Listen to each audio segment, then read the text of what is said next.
Hello, my name is Les Brown. This is Mamie Brown's baby boy, and I want to thank you so much for joining us. You know, at this particular time, I want you to, first of all, pat yourself on the back and take the time to thank yourself for becoming involved in a process for looking at your life. If there's ever time that we need to begin to stop and think and assess ourselves, that time is now. When you begin to look at the foreclosure rate that's going on in the country and the foreclosures and the bankruptcies, and in addition to that, the violence and people losing their jobs and the level of uncertainty and fear that people are feeling. And I think there's a level of stress in the air unlike anything we've ever felt before. And so just to take the time to think, to pause, and particularly not only looking at what's going on, but asking yourself the question, how's this affecting me?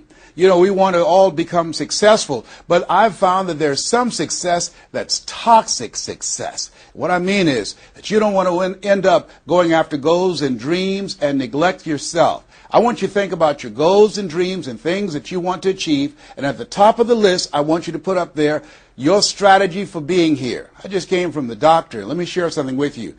I don't care what goals and dreams that you have. You've got to have your health in order to be here. So at the top of my list, and I'm suggesting you put it at the top of your list, your strategy, your game plan for being here. What are you going to do to take better care of yourself? That's one of the first things I want to ask you about. Because when I look at my life at 64, and I used to think people in their 50s were old, but now that I'm 64, I said, look here, people in their 80s and 90s, they're old people. My goal is to be here not only just to see my grandchildren, but to see my great-grandchildren and my great-great-great-grandchildren. But in order to be here, that's not just lip service, that's a commitment with my time, with my energy, and the choices that I make. So I want you to think about your strategy for being here, and I want you to think about your goal for securing your life in your future. See, as I get older, my goal right now is to become an asset to my children rather than a liability, financially and physically. See, I don't want to be a burden to my children. I don't even know if they like me that well. See, I love my mama. My goal and dream was to take care of my mother. I did that. I bought her a home. I took care of her until she's 89. But children, they're different today. These are different type of people up in here. You don't know what this generation might do. Now, I know they say, Darren, we love you, but I really, really want to stay in good shape and take care of myself because I don't want to be around the house and my kids saying, look here, who's going to take care of him today? All he's doing is sitting around talking to himself, talking about, yes, I can, and yes, I will, talking out of his head. No, I don't want that kind of party for me. My goal and objective is to die young at an old age. So I have a game plan. I don't like to eat vegetables all the time, but now I feel like a silly wabbit. Why? Because I realize at this stage of my life, I've got to eat more vegetables, I've got to get more rest, I've got to drink more juices, and I've got to do all of the things that make the healthy choices that will say to my body, Les, you plan to be here, I see that you're serious, so I'm going to take care of you. I do 160 push-ups every morning nonstop. Why? I couldn't do that at 15 or 20. But at this stage of my life, I've got to do those kinds of things in order to challenge my body, to stretch my body, and to indicate I plan to be here. What's your plan? What's your goal? Because if you don't have a goal for being here is not a given. When I was a kid, we used to go to funerals of old people. I can't tell you how many young people whose funerals I've gone to. I can't tell you how many. And so, and there's something about between 40 and 60. I don't know what it is about that period in time. Between 40 and 60, if you're approaching 40, I can tell you, and you already know, life begins to intensify.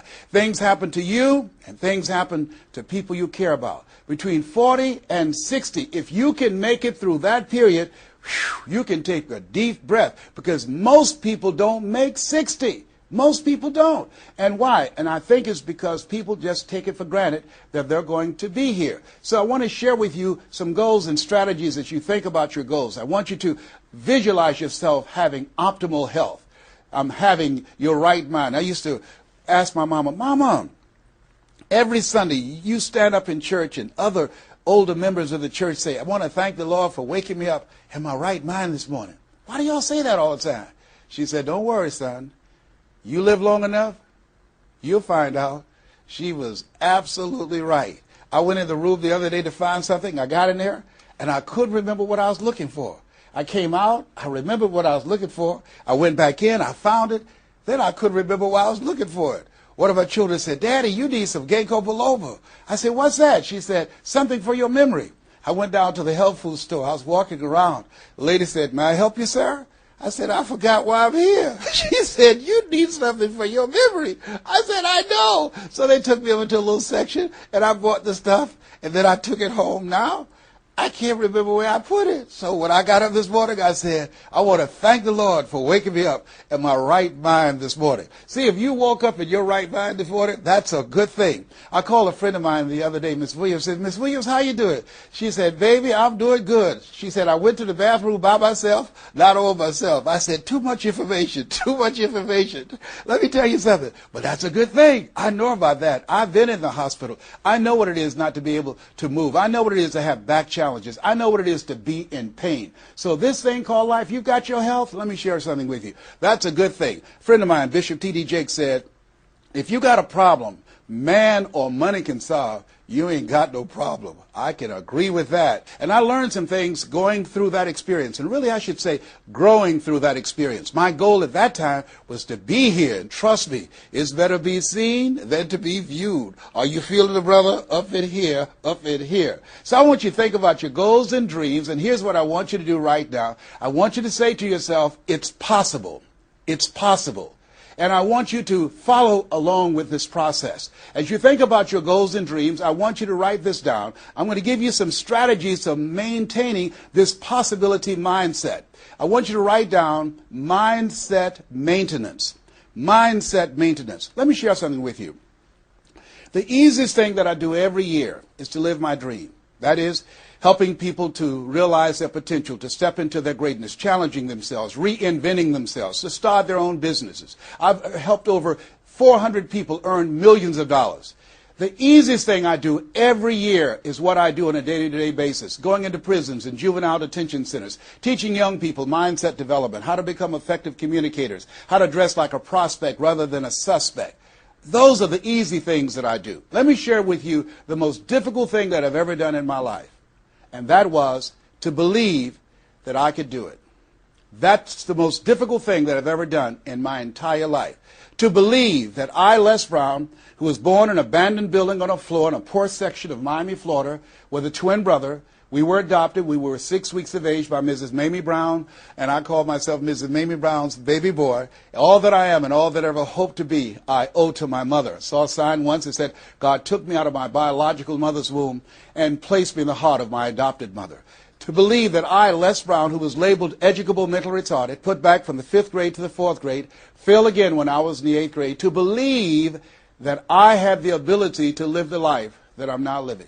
No one could have told anybody who knew me, including myself, looking in on us when Mrs. Mamie Brown was raising us in a poor section of Miami, Florida called Liberty City in Overtown, that I would be who I am right now. I didn't even know that. And I want you to think about your goals and dreams, and I want you to expand them. Why? Because it has been said that most people fail in life not because they aim too high and miss. No, most people fail in life because they're just like I was for 14 years. They aim too low and hit. And many never aim at all, not at all. They just go through life surviving. Someone said that many people die at age 25 and don't get buried until they're 65. I was talking to a friend of mine named Rosia, and I said, Rosia, how you doing? And she said, let me tell you something. Life is a mess. I said, girl, what are you talking about? She said, my life is a mess. She said, you know what? She said, I just was sitting up here thinking, I haven't lived. I haven't lived. She said, I've been working hard all my life, paying bills and taking care of my children, and my children are gone, and I've just been thinking, I haven't done anything. She said, when I die, I don't want when people view my body, I don't want them to say, oh, she had a funny expression on her face. I said, what do you mean by that? I don't want to have an expression that I'm mad. Because if I died right now, I would be mad. I said, why? What are some of the things you'd like to do? She said, travel. I would love to travel. I'd like to see the pyramids. I've never been to Paris. I want to go to Paris. I've never been there. There are things that I want to see, things I want to do. She said, I want to make a difference in young girls' lives, teenage mothers. I was a teenage mother. I want to be able to make a difference in their lives and see the impact that I had on their lives. And she mentioned a variety of things. And I remember a story about a lady who went to the doctor, and she was diagnosed with terminal cancer. And she came home, and she was sitting at a table, and she was drinking some coffee, and all of a sudden, she just looked up and she said, "I refuse to die an unlived life. I refuse to die an unlived life." And she decided that she was going to live. That up to that point, her life was for her family, for her children, for her husband, but she had left herself out of the equation. Have you ever done that? I remember at a period of my life, I was going to work, and I was working on a job that I hated. And at the same time, I was praying that I wouldn't get fired. I was praying that I wasn't laid off. I was miserable. Nobody was holding a gun to my head, but I showed up every day, and I used a flimsy excuse. Well, I got to pay the bills. I've got a car payment I have to pay. I have a family. I have children. I have a car note, and I have a mortgage note I have to pay. I've got to survive. I was showing up for a paycheck. Ladies and gentlemen, that's not living. And a friend of mine said, "You know when people change?" And I said, "No." He said, "When they get to the point when they say, 'I've had it. I've had it.'" I think the only reason that you're listening to me right now, the only reason that you're watching this webinar, that there's somewhere in your heart of hearts that you've said, as you looked at your life, you said, "I've had it." And not only have you said, "I've had it," but you said also in your heart of hearts, "I can do better than this." And let me share something with you. You can. Because if anybody told me, and I'm going to share some things with you that I've done, not for the purpose to impress you, but to impress upon you what the possibilities are when you work on your mind and have mindset development. Because I've found that how people live their lives is a result of their state of mind. It has been said, you don't get in life what you want, you get in life what you are. So part of the process, number one, is expose yourself to positive messages.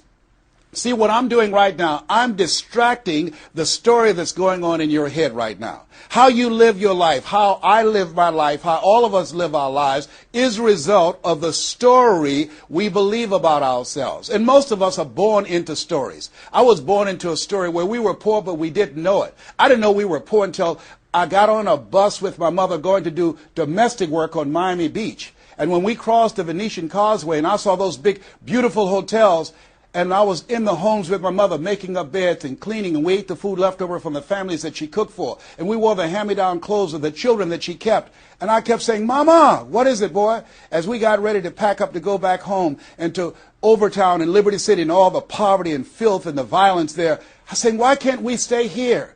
Why can't we stay here?" She said, "Leslie, we can't." "Why?" "Because we can't." "Why, Mama? Why can't we?" She said, "It's just the way it is. Now shut up." And I kept saying to myself, why is that the way that it is? And I guess I was okay for Wesley and Margaret Ann and Leonard and Angelo and Sharon and Linda, but it wasn't okay for me. I was curious. I wanted to live like Mr. Swiderski lived. I wanted the big car that he had. I wanted that big home that he had. We lived in a 2-bedroom apartment. It was 7 of us, plus Mama. He had a big mansion, just 3 of them, 10,000 square feet. I said, "Mama, what is it, Leslie? One day, I want to buy you something just like this." My brothers and sisters, when we were on the bus going back, they were just engaged in playful things. I was thinking and dreaming. Mama didn't understand why I was thinking like that, because I'd been exposed to positive messages. I had to take care of Mr. Swiderski. I had to shine his shoes and clean his office. And every day when he was listening to motivational messages, I was hearing those things too. Earl Nightingale, we become what we think about. All of us are self-made, but only the successful will admit it. In order to be successful, you must be willing to do the things today others won't do in order to have the things tomorrow others won't have. Your mind is a machine. You must program yourself for success. Wow. When I heard those words, I said, wait a minute. I can program my mind for success. I can program my mind for wealth. You can too. Trust me. I've earned over $55 million in the last 28 years. Anybody told me that I would be doing what I'm doing right now? I spoke recently in Sweden. They paid me 40,000 euro for an hour speech. I had no idea that this Les Brown that you now see have the ability to do that. I used to work for the Miami Sanitation Department as a garbage collector. I used to be a janitor. I used to do door-to-door sales. I used to work for Sears in Miami on Biscayne Boulevard. I had no idea this Les Brown that you now see had the ability one day to give lectures at Harvard or Yale or Dartmouth University. I had no idea that this Les Brown existed. I don't tell you that to impress you, but to impress upon you. There is more in you. Simba, there's more in you than you have been expressing. All of us have seen Lion King, some great symbols in there. And I say to you, there's more in you right now than's represented in your bank account. There's more in you right now that's being reflected by your life right now. Your life is not a true reflection of your potential. You have greatness within you. You have the ability to do more than you can ever begin to imagine. There's a reason that my favorite book says, as a man thinketh, so is he. And as he continues to think, so he remains. In order for us to begin to break into that level of greatness that we have within ourselves, you have to make a conscious choice every day to expose your mind to positive messages. So I put myself on a regimen. I do this every day, and I suggest that you do it. Write this down. Number one, listen to motivational messages every day. If you have Choosing Your Future, a set of tapes, the CDs that we produce, or Creating Your Greatest Life, I guarantee you, if you do what I'm sharing with you right now, for 6 straight months, every day, your life will never be the same again. I guarantee it 100%. You listen every day for 1 hour to Creating Your Greatest Life, any of those messages, because faith comes by hearing and hearing and hearing. What it will begin to do is interrupt the story in your mind. It will override the story that you believe about yourself. It will distract all the negative thoughts that you have that's holding you back, that held me back for 14 years. When I used to go see the #1 motivational speaker on the planet, Zig Ziglar and Tony Robbins, and my heart said, I can do that. I love to help people. I'm just like my mother. And then my mind would ask how. And I went from my heart to my mind. And my mind would say, Les Brown, you don't have a college education. Les Brown, you've never worked for a major corporation. Les Brown, you were labeled educable mental retarded. They call you DT, the dumb twin. You're not as smart as your brother. Have you ever thought about something you wanted to do and you convinced yourself that you couldn't do it? See, sometimes we need to have some external voices. And so by listening to motivational messages, that began to override the negative thoughts that I had about myself in my mind. And it gave me a new story and empowered me and gave me a vision of myself beyond my circumstances and mental conditioning and started me to writing a new chapter in my life. And so now, money will never be another issue for me. And that was an issue for most of my life because I didn't know what I didn't know and I thought I knew. So one you have to do is that you have to have a mindset development strategy where you are deliberately taking an hour every day listening to a motivational message. Every day. Here's something else. Read 10 to 15 pages of something positive every day. Why? And read it with conviction and stay focused. 10 to 15 pages every day. This is 7 days a week? Absolutely. Absolutely. Every day, McDonald's know that you know where they are. Burger King know that you know where they are. But every day they have some advertising. They have billboards. They have radio. They have television. Why? Because by exposing you to those messages, that will begin to impact your behavior. And it will drive you into the place to purchase what they're advertising. Now you're advertising for your greatness. And faith comes by hearing and hearing and hearing and hearing. So you want to listen to positive messages every day. You do this, I'm telling you, your life will never be the same again. And read 10 to 15 pages of something positive every day. I read 2 to 3 books a week. Why? Because I have goals and dreams of things I want to achieve. I want my life to count. I want to make a greater impact. At this stage of my life, I'm working on my children's education. A good man leaves a legacy for his children's children. So I'm working on their education at this point in my life. And as I begin to look at myself, in order to achieve more and to do more, I know I have to work more on my mind. And let me give you an example how this works. The most money I've ever earned in an hour and a half, $260,000. That's the most money I've ever earned in an hour and a half. A lot of people work a whole month and don't do that, or 6 months. Then, and this is the next thing I want you to do. I want you to look at your relationships, and I want you to upgrade your relationships. See, MIT did a study, and this study indicated that you earn within $2,000 to $3,000 of your closest friends. Not only did I start reading books every day and listening to positive messages, but I separated myself from my friends who did not have goals and who did not have dreams. Why? Because people rub off on you. It's called a mind virus. You earn within $2,000 to $3,000 of your closest friends. So when you upgrade your relationships, you got to ask yourself the question, who is it that I need to associate with that I can learn from, that I can grow mentally, emotionally, spiritually, and financially? by aligning myself with another person that I can learn from. And Dr. Dennis Kimbrough said, if you're the smartest one in your group, you need to get a new group. Whoa, think about that. I was the smartest one in my group. And then one person called me who had been admiring me for years and said, Les, I want you to coach me and my trainers on how to tell a story and create value for an audience. And I want to share with you some things. I want to teach you some things, old man. I said, is that right? He said, yes. You always say you're never too old to learn and you're never too young to teach. I want to teach you some things. I said, okay, I'm open to that. Now, let me share this with you. He blew my mind. The most money, as I mentioned to you, I've ever earned, speaking to over 8,000 people in Salt Lake City, Utah, $260,000. I did an event with this individual, just over 500 people, because of what I learned from him, because I upgraded my relationships. I earned over $410,000 in an hour and a half. I was excited, but I was also depressed, because I've been speaking for 28 years. And I started thinking about all the money that I left on the table, all the hotels and plane rides, all of the audiences I spoke to, all of the money that I missed out on because I didn't know that I didn't know, and I thought I knew. I was a big fish in a small pond. I can't tell you, if you don't get anything else, you have to look at your relationships and you've got to ask yourself the question, what is this relationship doing to me? And I mean in every area of your life.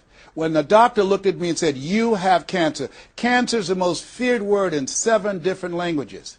One of the first things I had to do, I found out who had cancer at some point in time or was living with cancer and conquered it. I surrounded myself with people who had done what I wanted to do, who were winning at the game.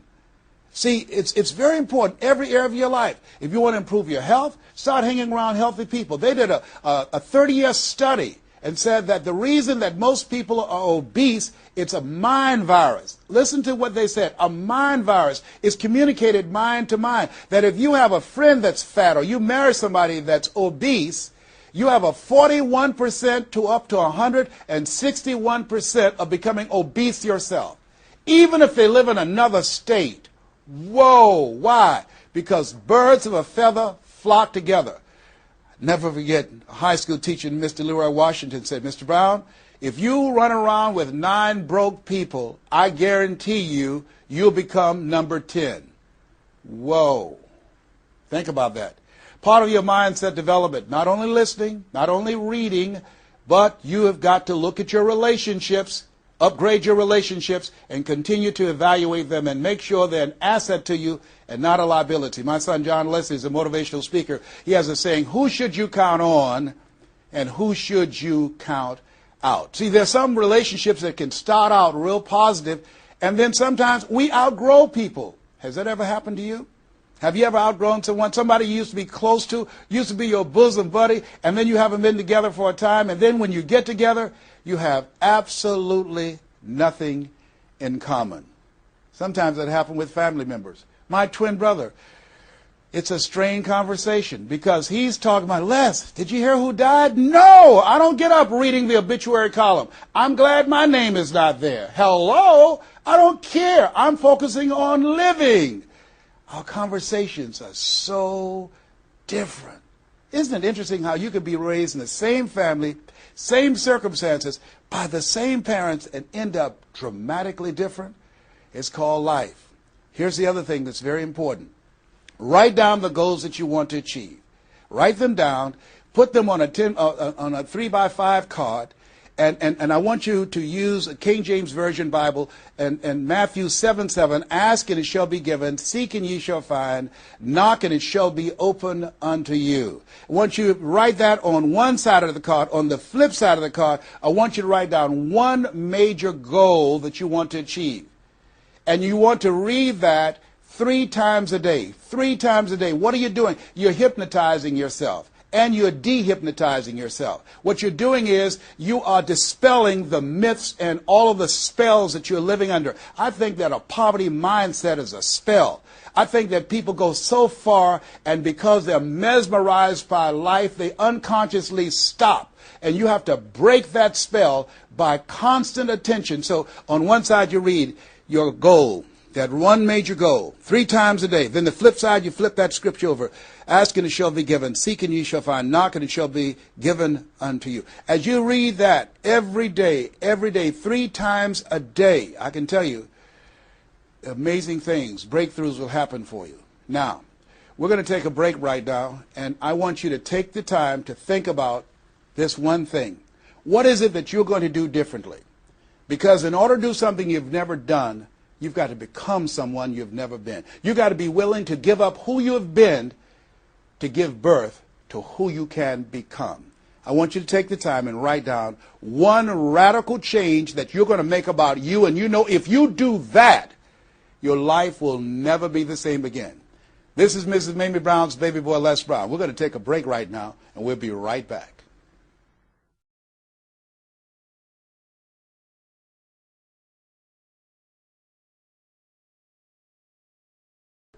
Hello, this is Les Brown, Mrs. Mamie Brown's baby boy. I hope you took some time to really go within because, see, no one knows you like you. You know what it is that you need to work on. I mean, one of my main issues that I had to dramatically change about myself was I had to develop courage. I used to go see people do things. I saw speakers on stage. My heart would say, I can do that. But I didn't have the courage to stand up for myself. For 14 years, I procrastinated. For 14 years, I kept myself as a spectator sitting on the sidelines. And then I saw a speaker, and he was so boring, the room was as quiet as a graveyard between funerals. And I said, whoa, if he can do it, I know I can do it. And because I saw what he did, and his brother-in-law was sitting next to me, and he said, you ought to be that boring and earn the kind of money he earned. I said, how much did they pay him? He said, $5,000. I said, $5,000? He's only been talking for about 45 minutes or an hour. He says, that's how much they make. Now, I wasn't earning $5,000 a month. I said, wait a minute. If he can do that, I know I can do that. Have you ever done that before? He gave me courage. And so at that moment, now that was a decision. I didn't have to have his example of somebody that was less talented than I was to give me the courage. I should have had the courage to stand up myself, to believe in my own stuff. But the truth of the matter is, I didn't. And I can't unscramble those eggs. I cannot pull those years back. I cannot recapture those 14 years. Maybe, that's my favorite book says, forgetting those things which are behind, reaching forth unto those things which are before. And press toward the call of your higher calling. Press toward that mark of your higher calling. And that's what I do. That's what I do every day. I have to continue to work up the courage. I remember going in to do a presentation before a group of educators. I was the only one there without a college degree. And I had to talk to myself. I went into the bathroom and I said, Les Brown, let me tell you something. What do you care about the fact they have MBAs and PhDs? That only means pile high and deep to you, and not any disrespect for credentials. They're very important. But I had to get myself together. Hey, look here, you can't go in there worrying about what they have. Just bring what you have. You got 7 children you got to take care of. You got a mother you have to take care of. And you have something to say. You have some talent. You have some abilities. You've got to believe in yourself. You've got to stand up. You can't punk out now. You can't fold now. See, sometimes you have to talk to yourself. It might be the most intelligent conversation you will ever have, talking to yourself. So that radical change, it doesn't happen overnight. You can make the decision, but you've got to stay on top of yourself every day to come from and live your life from a place of power, courage, and faith, as opposed to being a volunteer victim, as most people are, volunteer victims. Here's something else. Get an accountability partner. Get someone that's like you, a like-minded, like-hearted person, that you have similar goals and dreams, and you hold each other accountable, and you talk with each other on a regular basis. And if you can, join a mastermind group of other supportive mindsets of individuals who are working to improve themselves, who are stretching and challenging themselves. And here's something else, a worthwhile investment. find yourself a coach. Find someone in your industry, find someone in your area of interest that you can invest in yourself and have an accountability coach. I have a coach. I spend over $100,000 a year on my personal growth and development on my coach. Why, Les? You're Les Brown. You were selected one of the top 5 speakers in the world. You got the Heise Award from Toastmasters International and the National Speakers Association. You're one of the highest paid speakers in the world. Why would you need a coach? If you ever watch Tiger Woods, who everybody would say arguably one of the greatest golfers on the planet today, whenever he swings, you will see him look at the ball, and then he'll look to the right to look at his coach. If Tiger Woods needs a coach, what do you need? What do I need? Here's something I can tell you that I know. You can't see the picture when you're in the frame. You can't see the picture when you're in the frame. Most people fail because they don't know that they don't know, and they think they know. Einstein said, the thinking that has brought me this far has created some problems that this thinking can't solve. See, what got you where you are right now? Your best thinking has produced the level of money that you have, your level of accomplishment, the growth of your business, or the lack of. Your best thinking has produced that. Own that. Face that and get some help. One of the things I teach, ask for help. Not because you're weak, but because you want to remain strong. And ask for help. And don't stop until you get it. And so take the time and find someone that can coach you. Find someone that will have the courage to tell you what you need to hear and not what you want to hear. And that's what I have in Mike Williams, who's been my coach for the past 38 years. And I shudder to think what would have happened to me. I used to be a disc jockey, Les Brown, the man about town, LB, Triple P. There were none before me, there will be none after me. Therefore, that makes me the one and only. Young and single, love to mingle, certified, bona fide, duly qualified to bring you satisfaction and a whole lot of action. I was bad, baby. Yes, I was. And this guy said, Les, you're more than a disc jockey. What are you talking about? Man, if you can entertain people and don't see them, if you can reach people, Les, through this microphone and you can't see them, what can you do if you could see them? If you can entertain them, you can educate them. You can empower them. If you can be Les Brown, the man about town, and you can swim to the bottom of the deepest ocean or climb to the mountain, the top of the highest mountain, no matter where you go, they'll be talking about me, LB, Triple P. If you can come up with all of that kind of gobbledygook garbage, what could you do if you sat down and you started thinking and doing editorials about things that's maintaining our detriment? What could you do to inspire people to register to vote? What could you do to begin to impact public policy? You've got to get a larger vision of yourself. I said, Mike, I never thought about myself in that way. See, has anybody ever seen something for you that you didn't see it for yourself? I didn't see that for myself. Maybe that's why my favorite book says, eye has not seen, ear has not heard, nor has entered the heart of mankind what God has in store for you. Because of what he saw in me, he inspired me. He gave me a vision of myself beyond my circumstances, beyond my mental conditioning, and beyond the job where I was, because I thought I was just a disc jockey. I love that. I master a microphone. You drop me in any city, I can master a microphone. I can turn a city upside down with a microphone. But I had more in me than I was expressing, and I did not know it. And because of his encouragement, I became a community activist. Because of his encouragement, I started doing a talk show called Voice of the People. Because of his encouragement, when I got out of radio, I ran for the Ohio legislature, and I was elected. And because of his encouragement, I passed 14 bills my first term. Because of his encouragement, I was elected 3 times and became the chairman of the Human Resource Committee. Because of his encouragement, I became a public speaker. Because of his encouragement, I became an author. Because of his encouragement, I did a show for King World called The Les Brown Show, and they paid me $5 million, $2 million not to speak. Because of his encouragement, I produced specials for PBS, public television. They said, you couldn't do that. You don't have a college education. It's educational television. Because of his encouragement, I did so many things I had absolutely no idea that I could do. I encourage you to live full and to die empty. There's more in you right now than just working on a job where they pay you just enough to keep you from quitting and you work just hard enough to keep from getting fired. And when you make the decision and identify that key area of your life that you need to make a radical change, things will begin to open up for you. Now, here's the other thing that's very important. Once you identify your goal, I want you to get, if possible, a visual picture of your goal. My major goal was to buy my mother a home.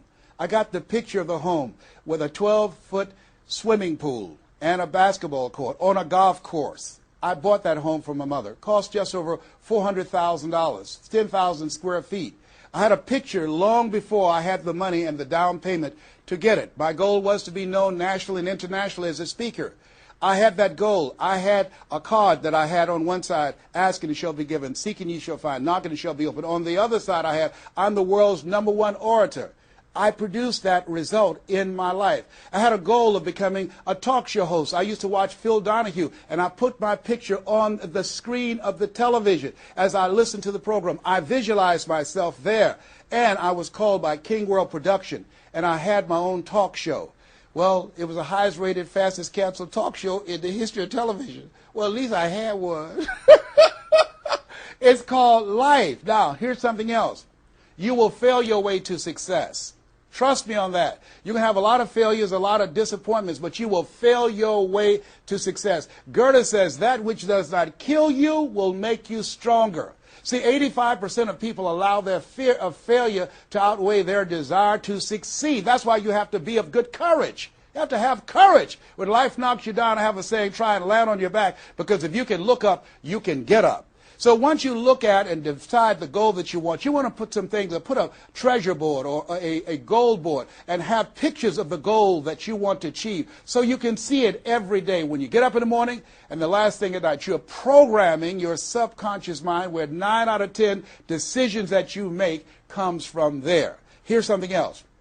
Not only do you want a physical picture that you can see every day to remind you to keep you on course, but the other thing that's very important in achieving your goals, writing your goals down in detail and having 7 action steps that you take every day. Now, Robert Schuller said, by the yard it's hard, but inch by inch, anything is a cinch. You want to think about what are the things I need to do every day. Break it down into increments. You have your 30-day goals, and you have your 3-month goals, and your 6-month goals, and your 1-year goals, all right? You want to break it down in increments. What do you need to do starting today? Don't squander any time. There goes a second. There goes another second. There goes another second. And all the power in the world can't bring it back. So what are 7 things that you can do starting today?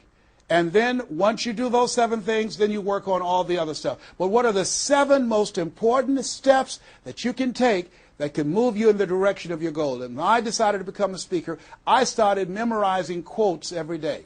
That was one of the goals I had, to memorize quotes. I have probably over 400 to 500 quotes and statistics in my head in all kind of areas. I've spoken at the National Convention for real estate conventions, RE/MAX. I've spoken for doctors and lawyers. I trained over 5,000 doctors last year, teaching doctors how to communicate with their patients to increase their taking of their hypertension medication, to increase their compliance from 30%. I was paid $640,000 in 1 month, Monday through Thursday, 30 minutes a day. A lot of people work a whole year and don't do that. I don't tell you that to impress you, but to impress upon you. You've got greatness in you. You can do more than you can ever begin to imagine. I had no idea this Les Brown UC existed. I had no idea. And the reason that you're watching me now is because you know in your heart of hearts that you can do what I've done and even more. And so as you begin to think about that, think about writing your goals down, listening to motivational messages, changing your relationships, upgrading your relationships, thinking about 7 things you need to do every day, some radical change you need to make in you. There's an old African proverb that says, if there's no enemy within, the enemy outside can do us no harm. Here's something else that's very, very important. As we talked about having a personal coach, the next thing that's important about reaching your goals is this. What is it as you look in your past that's affecting you right now? I saw a movie called Magnolia, a powerful line in that movie. And the movie said, we might be through with our past, but our past is not through with us. Whoa. Let me share something with you I realize about myself. The reason that I procrastinated for 14 years was because when I was in the 5th grade and Mrs. Mary Ford Williams said to Mrs. Crompton, he doesn't belong here. He is slow. He's not like his brother. And they put me back from the 5th grade to the 4th grade. That affected me. I didn't even realize it. They say sticks and stones will break your bones, but words will never hurt you. Yes, they will. But they can also free you up. Because I'll never forget when I met Mr. Washington.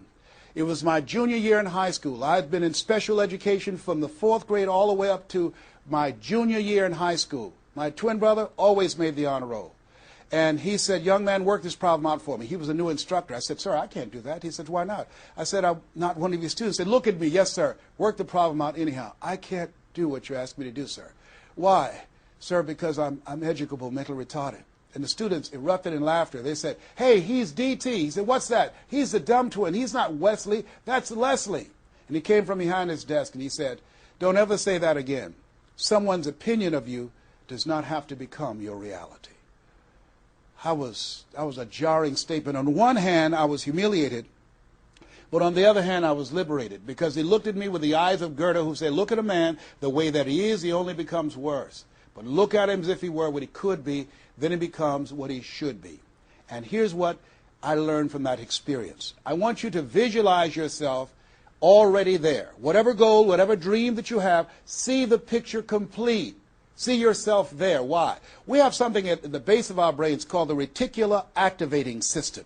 See, you have genius within you, and to prove it, let me give you an example. The other night, I said, I've got to get up tomorrow morning at 7 o'clock. I was at a hotel. I called downstairs and told them to call me at 7 o'clock. The hotel neglected to do it, but I woke up at 7 o'clock on the nose. Have you ever done that before? How did you know when to get up? Hey, that's subconscious mind. Everything we need, the answers are already there. Have you ever seen somebody and said, you know what, I remember your face, but I don't exactly know where.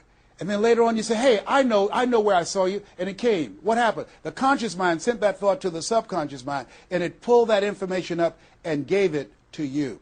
Now, when you begin to hold the vision of what it is you want to achieve, you stimulate what is called the reticular activating system. It's a network like group of cells at the base of your brain. Let me share with you how it works. Have you ever purchased a car? No one goes to buy a car that has the same color that everyone else has. Has that ever happened to you before? But then once you buy the car and you drive it off the lot, you start seeing it everywhere. Say, hey, where did this come from? Let me tell you what happened. You made an investment. And because you made an investment, that piqued your awareness, that stimulated your reticular activating system. Another case in point. I was at a party with a friend of mine, and we were dancing, and music was blasting. And she said, wait a minute, my son is crying, he's at the door. I said, your son's not at the door, because even if he were, you wouldn't be able to hear him. And she stopped, went to the door, opened the door, and there her 4-year-old son was at the door. How did she hear it and I didn't hear it and the other people dancing? It wasn't our child. It was her child. Her reticular activating system picked up his whimpering sound. And I'm saying to you that you have that in you. When you focus on your goals and dreams and you visualize it complete, it will stimulate the reticular activating system and it will lead you there following all the other things that we suggested. Now, not only is it possible you can live your dream, it's necessary that you change relationships, that you get a coach, that you meet with other like-minded people that will hold you accountable, that you write your goals down, that you have 7 steps that you do every day on your goals to monitor to see where you are. But you've got to take full responsibility. If everything works out for you, fine. If you have the money, fine. If you can get the help and support of friends and family members and your spouse, great. But if you don't, all of those things are minor things. The major key to your reaching your goals is you. Nobody's going to work on your dream harder than you.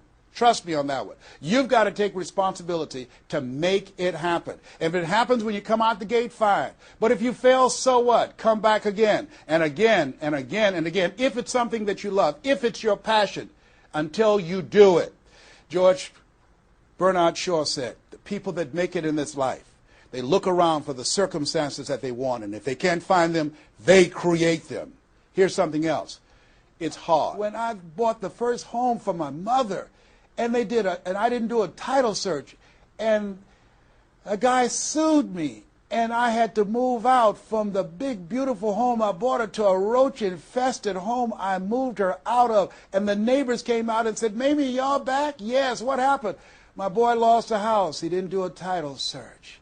And we had to get out. They foreclosed on the house. He didn't have the $50,000 to pay the guy who put a lien on the property. It was devastating. But let me tell you something. It was worth it. Because I came back. 90 days later, I got a bigger and better house. 90 days later, I stayed focused on the goal. And that's the thing that you want to do. Stay focused on your goal. Keep the main thing the main thing. You're going to have distractions. That's a part of the process. It's not there to stop you. It's only there to challenge you. You want to grow through it. You know, I think it was Robert Schuller who said, tough times never last, but tough people do. Keep the main thing the main thing. You're going through hell? Don't stop. Keep moving. Keep on moving. Don't stop to talk about it. Keep moving. That's the name of the game. Keep on swinging. One of my favorite movies is Cool Hand Luke and Paul Newman. I don't know if you've ever seen the movie, but there's a scene where Cool Hand Luke is fighting a guy, big dude, just kept knocking him down. Bam! That kept on knocking him down. Cool Hand would get up, he'd knock him down. Bam! And pretty soon the guys are feeling sorry, say, stay down, Cool Hand, stay down. Cool Hand Luke would get back up again. Guy would knock him down. Bam! The guy would say, stay down, man, stay down. Cool Hand would get back up again. The guy would knock him down. Bam! And after a while, the guy got tired of knocking Cool Hand down. And Cool Hand stood up. Everybody had walked away, and he was still swinging in the wind. Swinging. Nobody was there but him. That's who I am.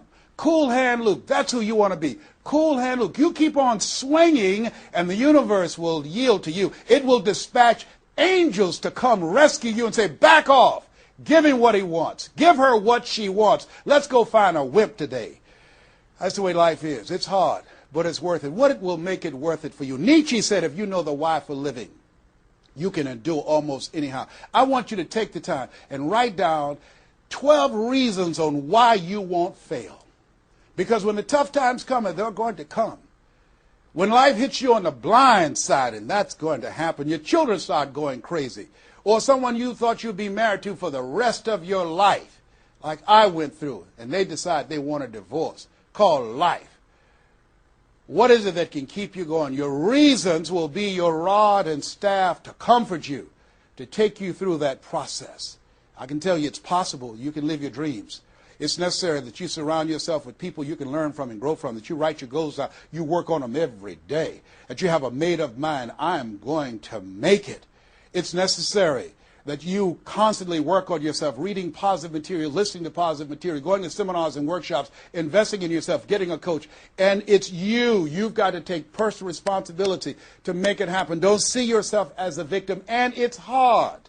It's hard. Changing your life is hard. Getting up, working when you're in pain is hard. It's hard. It's hard. Working when you are trying to make something happen for you and the family, and you go home and you're facing a living hell where you need to refuel and replenish yourself mentally and emotionally and spiritually, and you got a battle in your home base. It's hard to keep your spirit up. It's hard. And people don't see the vision. They don't believe in you. They say, oh, you can count on me, and they're not there. They just lied. They're only there when they need you. It's hard. I can tell you, it's worth it. The sacrifice that you have to make, I can tell you from my experience, it's worth it. So take the time to write down, what are those 12 reasons of why you won't give up? What is it that will make it worth it for you? And once you find that, you will create some momentum in your life, and then it's done. It's done. Stick a fork in it. It's done. Here's something I want you to keep in mind. Life is a fight for territory. It's a fight for territory. And once you stop fighting for what you want, what you don't want will automatically take over. I want you to read that. I want you to memorize that. I want you to put it someplace where you can see it. I want you to keep that in mind. Life is a fight for territory. And once you stop fighting for what you want, what you don't want will automatically take over. Once you stop fighting for financial freedom, I am cancer-free, I'm debt-free, and I'm drama-free. I have the faith to call forth those things that be not as though they were. I'm fighting for my peace of mind. I'm fighting for my freedom. I'm fighting for my children's children's children. I'm fighting to create a brighter tomorrow. I'm fighting to make a difference in life. I'm fighting to make my print, to leave my mark.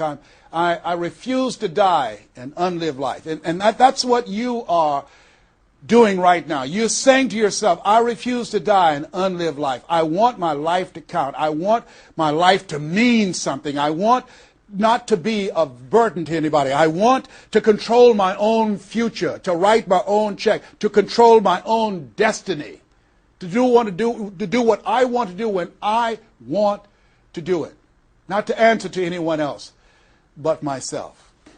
You have it like that. The only reason you're watching me is because we're cut from the same cloth. We're branches of the same tree. The only reason you take the time to invest in your time, your money, and your energy to just stay here and focus right now, because you feel me in your heart. Where your heart is, there your treasure is also. As a man thinketh in his heart, so is he. And I say to you, keep in mind what I said. Life is a fight for territory. And once you stop fighting for what you want, what you don't want will automatically take over. Jim Rohn said something I love. He said, when the end comes for you, let it find you conquering a new mountain, not sliding down an old one. No.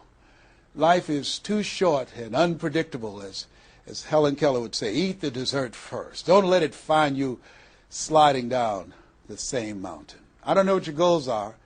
I don't know what your dreams are. Here's what I know about you. You have greatness within you. Here's what I know about you, and I don't even know you, but based upon my own experience, you were chosen on purpose for a purpose. 1 out of 400 million sperm. You have greatness within you, but greatness is a choice. It's not your destiny. It's a choice that you have to make every day. Choose ye this day whom ye shall serve. The mediocre part of yourself or the greatness that you were chosen for. This has been Mrs. Mamie Brown's Baby Boy. I hope you've gotten some value out of this. It's been a plum-pleasing pleasure as well as a privilege. God bless you. God bless your dream. And God bless the greatness that is in you. The world needs you, and we need you now. And so it is.